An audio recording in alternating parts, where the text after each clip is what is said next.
Comments ಮಾಡೋರು ನಾನು ಒಂದು ಹೇಳಬೇಕು, ಕಮೆಂಟ್ಸ್ ಅಂತಂದರೆ ಏನು ಗೊತ್ತಾ, ಇವಾಗ ಪಬ್ಲಿಕ್ ಪ್ರೊಫೈಲ್ ಒಂದಿರುತ್ತೆ ಆಯಿತಾ, ಆ ಪಬ್ಲಿಕ್ ಪ್ರೊಫೈಲ್ಗೆ ಏನು ಬೇಕಾದರೂ ಕಮೆಂಟ್ ಮಾಡ್ಬೋದು, ನೀವು ಕಮೆಂಟ್ ಸೆಕ್ಷನ್ ಆಫ್ ಮಾಡ್ಕೋಬೋದಲ್ಲ ಅಂತ ಹೇಳ್ತಾರೆ. Why we have to off comment section? Comment ಮಾಡೋನಿಗೆ ತಲೆ ಇರಬೇಕು. ಕಮೆಂಟ್ಸ್ ಅಂದರೆ ಏನು?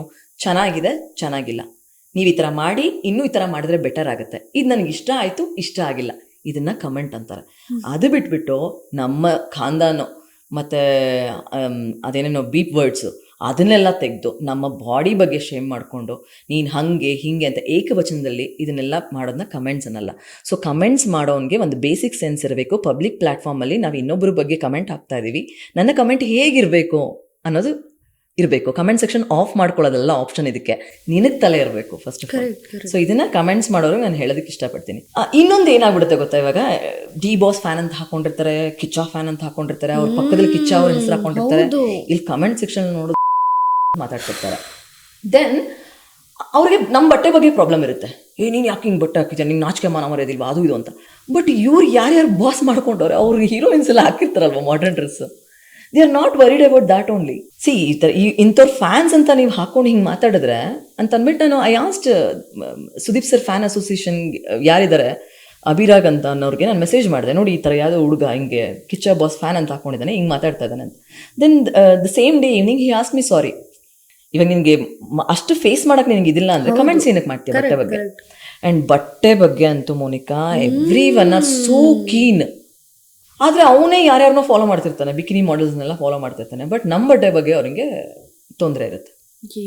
ಸೊ ಹುಡುಗಿರ ಬಟ್ಟೆ ಬಗ್ಗೆ ಯಾರು ಮಾತಾಡ್ತಾರೆ ಅವರಿಗೆ ನನ್ನ ಕಡೆಯಿಂದ ಒಂದು ರಿಕ್ವೆಸ್ಟ್ ಏನಂದರೆ, ಊಟ, ನಿದ್ದೆ, ಬಟ್ಟೆ ಇದನ್ನು ಯಾರು ಫೋರ್ಸ್ ಮಾಡಿ ಮಾಡ್ಸೋಕ್ಕಾಗಲ್ಲ. ಇವಾಗ ನಾನು ಬಂದುಬಿಟ್ಟು ನೀವು ಚಿತ್ರಾನ್ನ ತಿಂತಾ ಇರ್ತೀರಾ, ನೀವು ಪುಳಿಯೋಗರೆ ತಿನ್ನಲೇಬೇಕು, 1 kg ಪುಳಿಯೋಗರೆ ತಿನ್ನಬೇಕು, ಬಕೆಟ್ ಪೂರ್ತಿ ತಿನ್ನಬೇಕು ಅಂತ ತುರ್ಕೋಕ್ಕಾಗತ್ತಾ?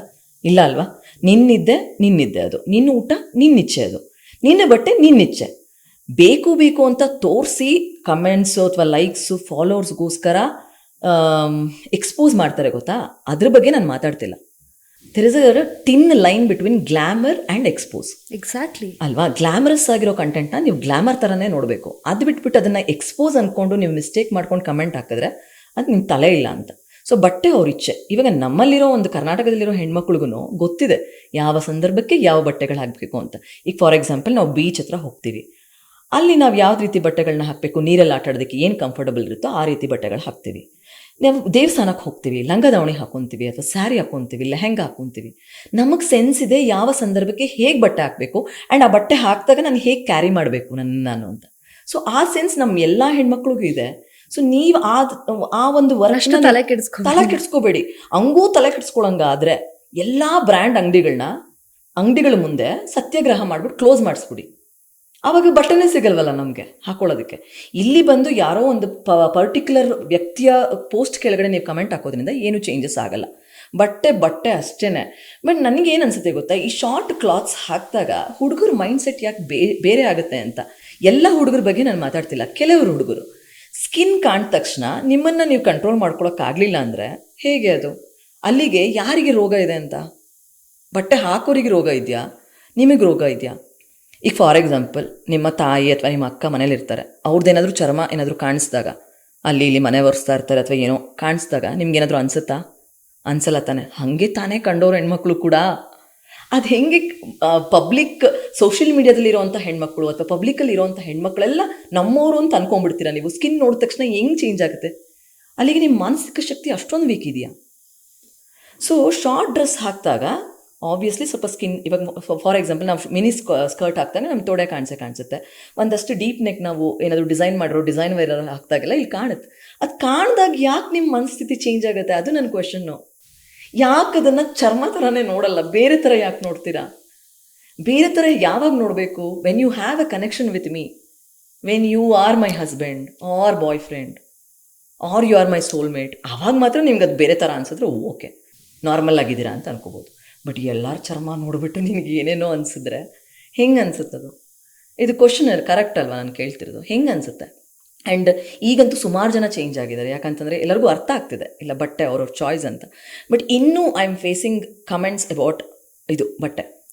ಅಂದರೆ ಮೇ ಬಿ ಆ ಥರ ಕಮೆಂಟ್ ಮಾಡೋರಿಗೆ ಅವ್ರ ತಂದೆ ತಾಯಿಗೆ ಅವರಾಗೆ ಅವ್ರ ಗೌರವ ತೆಗಿತಾರೆ. ಆಮೇಲೆ ಇನ್ನೊಂದು ಹೇಳ, ಯಂಗ್ಸ್ಟರ್ಸ್ಗಳೀಗ ಹೌದು they are not even matured, like what to comment, how to treat a girl, to how to behave in speak with a social girl, media. ಏನೂ ಗೊತ್ತಿಲ್ಲ, ಏನಂದ್ರೆ ಏನೂ ಗೊತ್ತಿಲ್ಲ.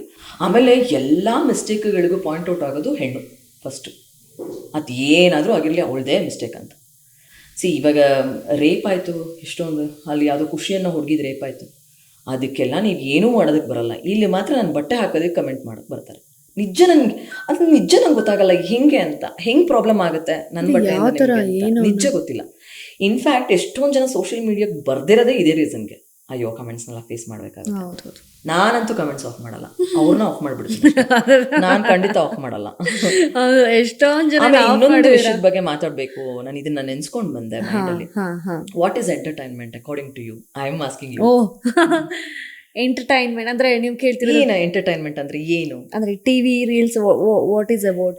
That's why I am asking you. ಇವಾಗ for example ಇವಾಗ social media ಬಂದಿಲ್ಲ, ಅವಾಗ ಏನಿತ್ತು ನಮ್ಗೆ ಎಂಟರ್ಟೈನ್ಮೆಂಟ್ ಅಂತ? ಟಿವಿ, ರೇಡಿಯೋ, ಹಾಡು, ಅಥವಾ ಯಾರೋ ಒಬ್ರು ಏನಾದ್ರು ಒಂದು ಸ್ಕೆಚ್ ಮಾಡ್ತಾರೆ ಅಥವಾ ಏನಾದ್ರೂ ಒಂದು ವಿಭಿನ್ನವಾಗಿ ಟ್ರೈ ಮಾಡ್ತಾ ಇದಾರೆ ಅಂದ್ರೆ ಅದನ್ನೆಲ್ಲ ಎಂಟರ್ಟೈನ್ಮೆಂಟ್ ಆಗಿ ತಗೋತಾ ಇದ್ವಿ. But now A days people are thinking toxicity as a negativity toxicity as a entertainment. ಯಾಕಂತಂದ್ರೆ ರೋಡಲ್ಲಿ ಯಾರೋ ಒಬ್ಬ ಹುಚ್ಚ ತಿಕ್ಲು ತರ ಆಡ್ತಿದ್ರೆ ಅದು ಎಂಟರ್ಟೈನ್ಮೆಂಟ್ ಜನಕ್ಕೆ, ಅದೇ ರೀಲಲ್ಲಿ ಬಂದ್ರೆ ಅದು ಎಂಟರ್ಟೈನ್ಮೆಂಟ್. ಆ ಕಮೆಂಟ್ಸ್ ಕಮೆಂಟ್ ಇರುತ್ತೆ. ಯಾರಾದ್ರೂ ಪಕ್ಕದ ಮನೆಯವ್ರು ಜಗಳ ಆಡ್ತಿದ್ರೆ ನಮ್ಗೆ ಎಂಟರ್ಟೈನ್ಮೆಂಟ್, ಅದೇ ರೀಲಲ್ಲಿ ಬಂದ್ರೆ ವೈರಲ್ ಆಗುತ್ತೆ, ದಟ್ ಇಸ್ ಎಂಟರ್ಟೈನ್ಮೆಂಟ್. ಅಂಡ್ ತಿಕ್ಲು ತರ ಆಡೋರಿಗೆಲ್ಲ ನೀವು ಏನೋ ಮಾಡ್ತಾ ಇದಾರೆ ಅವರು ಸಾಧನೆ ಎಂಟರ್ಟೈನ್ಮೆಂಟ್ ಅಲ್ಲಿ ಅಂತ ಅವಾರ್ಡ್ಸ್ ಬೇರೆ ಕೊಡ್ತಿದ್ದಾರೆ ಈಗ. Just think about. ನನಗೆ ಇನ್ನು 10 ವರ್ಷ ಆದಮೇಲೆ ಎಂಟರ್ಟೈನ್ಮೆಂಟ್ ಏನಾಗುತ್ತೆ ಅಂತ ಯೋಚನೆ ಬರ್ತಾ ಇದೆ ನನಗೆ. ಅಂದರೆ ಹಾಡು ಹೇಳೋದು ಎಂಟರ್ಟೈನ್ಮೆಂಟ್ ಅಲ್ಲ, ಕರೆಕ್ಟಾಗಿ ಕೊರಿಯೋಗ್ರಫಿ ಮಾಡಿಕೊಂಡು ಡ್ಯಾನ್ಸ್ ಮಾಡೋದು ಎಂಟರ್ಟೈನ್ಮೆಂಟ್ ಅಲ್ಲ, ಆ್ಯಕ್ಟಿಂಗ್ ಎಂಟರ್ಟೈನ್ಮೆಂಟ್ ಅಲ್ಲ. ತಿಕ್ಲು ಥರ ಆಡೋದು, ಕರೆಕ್ಟಾಗಿರೋ ಆ್ಯಕ್ಟಿಂಗ್ನ ಆಲ್ರೆಡಿ ಮಾಡಿರ್ತಾರೆ ಯಾವುದೋ ಒಂದು ಹಾಡು, ಅದನ್ನು ಇವ್ರು ತೊಗೊಂಡು ಗಬಿಬ್ಸೋದು, ಅದು ಇವಾಗ entertainment. People are not liking the direct content, people are liking only toxicity, cringe. I don't know why, but ನನಗೆ ಅನ್ಸುತ್ತೆ ಎಲ್ಲೋ ಒಂದ್ ಕಡೆ ಹೋಪು ಇಲ್ಲ ಬ್ಯಾಕ್ ಟು ಸರ್ಕಲ್ ಬಂದೇ ಬರುತ್ತದು. ಜನಕ್ಕೆ ನೋಡಿ ನೋಡಿ ನೋಡಿ ನೋಡಿ ಬರಾಗುತ್ತೆ. ಅದನ್ನೇ ಹೇಳಕ್ ಬಂದೆ, ಹಿಂಗ್ ತಿರುಗ್ತಾ ಇರುತ್ತೆ ಕಾಲ, ಮೇಲೋಗಿ ಕೆಳಗೆ ಬರಲೇಬೇಕು. ಹೌದು, I don't no. And even ಮೊದಲೆಲ್ಲ ನಮಗೆ ತಿಳಿ ಹಾಸ್ಯ ಬರ್ತೈತೆ, ಇವಾಗ ಡಬಲ್ ಮೀನಿಂಗ್ಗಳು ಜಾಸ್ತಿ ಆಗಿದೆ. ಈವನ್ ರಿಯಾಲಿಟಿ ಶೋಸ್ಗಳಲ್ಲಿ ಆಗಿರ್ಬೋದು ಅಥವಾ ಟಿವಿ ಶೋಗಳಲ್ಲಿ only they make us to laugh through they double meanings.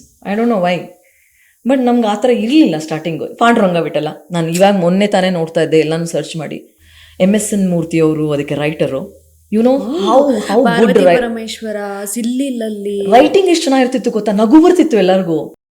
But ಇವಾಗ ಅದೇ ಪಾಂಡುರಂಗ ಬಿಟ್ಟಲ್ಲ ಅನ್ನೋದು ಸೇಮ್ ಆಡಿಯನ್ಸ್ಗೆ ತೋರಿಸಿದ್ರೆ ನಗು ಬರಲ್ಲ.